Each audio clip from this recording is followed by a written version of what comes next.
Hello everyone and welcome. In today's video we're going to be looking at how to delete comments in Wrike. I'm going to give you a step-by-step guide on how to delete these comments. Now we can be deleting a single comment or we can be deleting multiple comments. Now if you want to delete a single comment, I'm going to show you how to do it.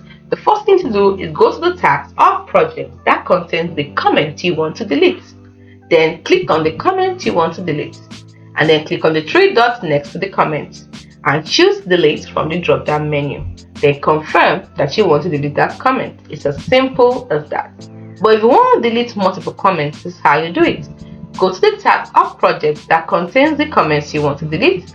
Select the comments you want to delete by clicking the boxes next to them and click the bulk actions button at the top of the comments thread. Choose delete from the drop down menu and confirm that you want to delete the selected comment. It's as simple as that.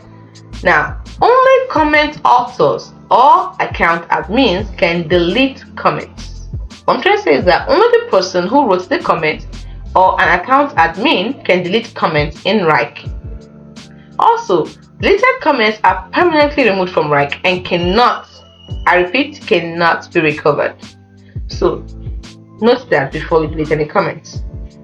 Also, if you delete a comment, it does not affect the tags or the project history at all, or all other tags or project details. They all remain intact till the comment that goes away permanently. It's as simple as that. Hope you find this video helpful. Do not forget to like and subscribe to the channel for more. Thanks for watching.